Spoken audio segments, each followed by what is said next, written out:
এখন এমন একটা দ্বীপে আছি যেখানে শুধু সাপেদের রাজত্ব। কিন্তু আমি এর থেকেও ভয়ঙ্কর জায়গায় যাব, যেমন বরফে ঢাকা একটা খাড়া পাহাড়ে উঠবো। আমি পড়ে যাবো, আমাকে নামাও নামাও। এমন একটা রাস্তায় গাড়ি চালাবো যেখানে প্রচুর মানুষ মারা গেছে। আমরা মৃত্যু থেকে আর 7 ইঞ্চি দূরে আছি। ভয়ঙ্কর শার্কদের সাথে কেজ ছাড়াই সুইমিং করব এবং আরো অনেক কিছু। আর শুরু করব এই কেজ থেকে, একটা আফ্রিকান সাফারির মাঝখানে যেখানে অনেক সিংহ, চিতা, হিপো এবং আরো অনেক প্রজাতি যেগুলো আমাদেরকে মেরে দিতে পারে। আমরা এটা কেন করছি? কারণ আমরা পৃথিবীর সব থেকে ভয়ানক 5টা জায়গায় যাব। আমি একটা সিংহ দেখতে পেয়েছি। ও মাই গড, এটা আমরা কেন করছি? আর যাতে সিংহরা আমাদের কাছাকাছি আসে তাই আমি অনেক মাংস এনেছি। এবং কেজের চারপাশেও ঝুলিয়ে দেব। ভাই আমরা বেঁচে ফিরবো তো? কিন্তু আসলে যে কারণে এই জায়গাটা বেশি ভয়ঙ্কর সেটা হলো সূর্য ডুবে যাবার পরে আমরা দেখতে পাই না, কিন্তু ওরা দেখতে পায়। জিমি, ওদিকে দুটো সিংহ রয়েছে। এই শব্দটা তো কন্ডারের মতো লাগছে। না, এটা বিশাল ভাই। সবকিছু রাতে বেরোয় কেন? ভাই, আমাদের সিংহটা পুরো ঘিরে ধরেছে। আমাদের থেকে মাত্র 20 ফুট দূরে রয়েছে ওরা।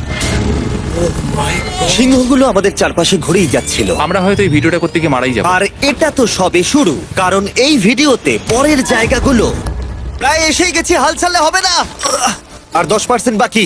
আমি এখন কাঁদতেও পারছি না, যদিও এসব করা আমার একেবারেই উচিত নয়। তুমি প্রায় এসেই গেছো জিমি। তবু আমি কোনো মতে এই জলপ্রপাতের উপরে উঠতে পারলাম। আমরা পেরেছি ভাই। আমরা পেরেছি। আহ, কিন্তু আমার মনে হয় নোলান একদম ঠিক করেছে। কিন্তু এবার আমরা দেখবো নোলান লিস্টের 3rd প্লেসে গিয়ে কি করে, যেটা অবস্থিত বলিভিয়ায়। সেখানকার ডেথ রোডে আমরা ড্রাইভ করব। আর এখন আমরা রয়েছি পৃথিবীর সব থেকে বিপজ্জনক রাস্তায়। এই জায়গাটা যে কোনো স্কাই স্ক্রিপারের থেকে অনেক বড়। আমি বুঝতে পারছি না আমরা কেন এখানে এলাম। মিথ্যে বলছি না, এই রাস্তায় অনেকজন মারা যাওয়ার কারণে এই রাস্তাটা 1 যুগ আগেই বন্ধ করে দেওয়া হয়েছিল। এই রাস্তায় গড়ে প্রতি বছর 300 জন মারা যেত, কিন্তু আমাদের কাছে গভর্নমেন্ট পারমিশন রয়েছে, তাই আমরা এই রাস্তা দিয়ে যেতে পারি। পারমিশন না পেলে খুব ভালো হতো। চিন্তা করো না, কিচ্ছু হবে না, না। আমার তো চিন্তা হচ্ছে।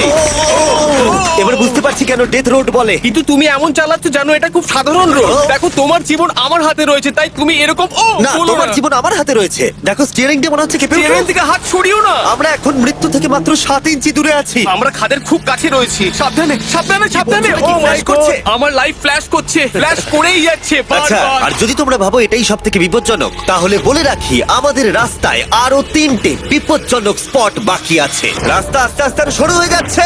এই জায়গাটা কিন্তু খুব সাবধানে চালিও। Oh my God! দেখো ওই জায়গাটার টায়ার কিন্তু মাটিতে থাকবে না, দেখতে পাচ্ছো? হ্যাঁ, সেটা আমি দেখতে পাচ্ছি। ও মাই গড, দেখো খাদটা ও, কতটা দাঁড়াও। গভীর।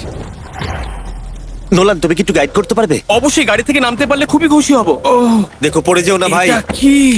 একবার দেখো খাতটা কতটা গভীর। সত্যি অনেক গভীর। এখান থেকে একটা ওয়াটার হ্যাঁ, এখান থেকে আমাকে বার করো। ঠিক আছে। এটা তো পাগলামো ভাই। আমাদের গাড়িটা খাদের একেবারে কিনারায়। গাড়ির চাকা এই গভীর খাদের একদম পাশ দিয়ে যাচ্ছে। এটা পাগলামো। সাবধানে, এই জায়গাটা ঢালু রয়েছে আর খুব স্লিপও আছে। এগিয়ে এসো।